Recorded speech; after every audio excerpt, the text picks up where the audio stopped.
మన గ్రామంలో ఏర్పాటు చేసుకుని మన ఈ పితానివారిపాలెం విశ్వ హిందూ పరిషత్ అని పెట్టుకుని ఇక్కడ ధార్మిక కార్యక్రమాలు చేయడం, ఇటువంటి దేవాలయ కేంద్రంగా మన హిందూ సమాజం అంతా కూడా మతం మారకుండా ఉండడం, మన హిందూ ఆడపిల్లల్ని కాపాడుకోవడం, ముఖ్యంగా ఈవేళ లవ్ జిహాద్ అనేటటువంటిది జరుగుతోంది. అంటే మన హిందూ ఆడపిల్లల్ని తురకాళ్ళు ప్రేమ పేరుతోటి ఎత్తుకెళ్ళిపోతున్నారు. మతం మార్చి హిందువులకి ఆడపిల్లలు లేకుండా చేయడం, హిందూ సంతానం ఉత్పత్తి అవ్వకుండా సంతానోత్పత్తి నిరోధించడం కోసం మన హిందూ ఆడపిల్లల్ని ఎత్తికెళ్ళిపోయి మతం మార్చి ఈ యొక్క తురకలు లవ్ జిహాద్ అనేటటువంటి ఒక దుర్మార్గమైనటువంటి యొక్క జిహాద్ చేస్తూ మన ఆడపిల్లల్ని ఎత్తికెళ్ళిపోతున్నారు. అందుకని దీని నుంచి మనం మన పిల్లల్ని కాపాడుకోవాలి. మన ఆడపిల్లలకి మనం జాగ్రత్తలు చెప్పాలి. కాలేజీకి వెళ్ళి వచ్చేస్తుంటే ఆ అమ్మాయి యొక్క స్నేహితులు ఎవరు, అమ్మాయి ఎవరెవరితో స్నేహం చేస్తుందని మనం గమనించుకోకపోతే వాళ్ళకి తెలియదు. పాప అమాయకులు, మన పిల్లలకి ఏం తెలియదు, మాయామర్మం తెలియదు వాళ్ళకి. వాళ్ళు అటువంటి వాళ్ళ యొక్క ట్రాప్లో పడతారు. అంటే కావాలని చేస్తున్నటువంటి దుర్మార్గమైనటువంటిది ఈ పని. అంచేత దాని నుంచి మనం ఆడపిల్లల్ని మనం కాపాడుకోవాలి. అలాగే మన దేవాలయాల్ని మనం కాపాడుకోవాలి. మతం మారకుండా మనం అందరం కూడా ఉండాలి. తెలుసు కదా మీ అందరికీ క్రైస్తవులు ఎవరనేది. బ్రిటిష్ వాళ్ళు 2250 సంవత్సరాలు మన భారతదేశానికి వచ్చి పరిపాలన చేసి ఇక్కడ సంపద అంతా కూడా దోచుకెళ్ళిపోయారు. దోచుకెళ్ళిపోతూ వాళ్ళ మతాన్ని ఇక్కడ ప్రవేశపెట్టారు.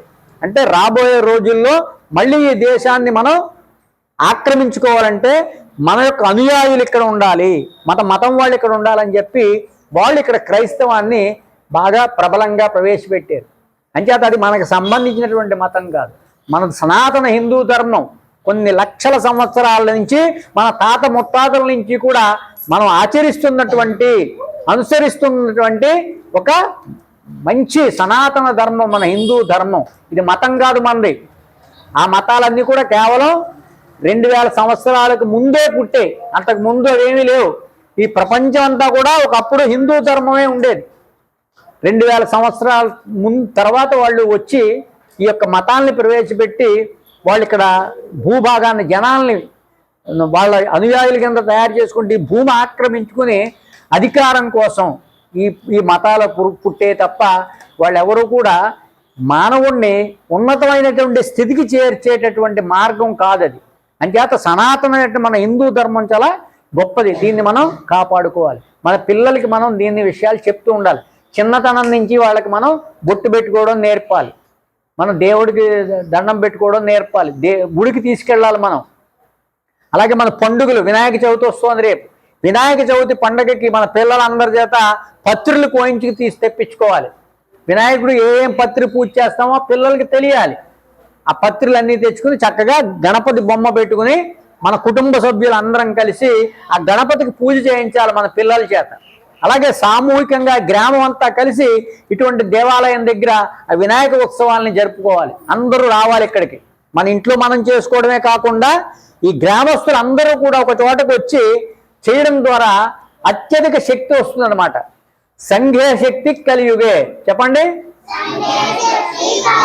అంటే ఈ కలియుగంలో మనం ఒక్కళ్ళం ఇంట్లో చేసుకోవడమే కన్నా అందరం సామూహికంగా కనుక ఒక చోటకి చేరి చేస్తే 10 రెట్లు ఫలితం వస్తుంది.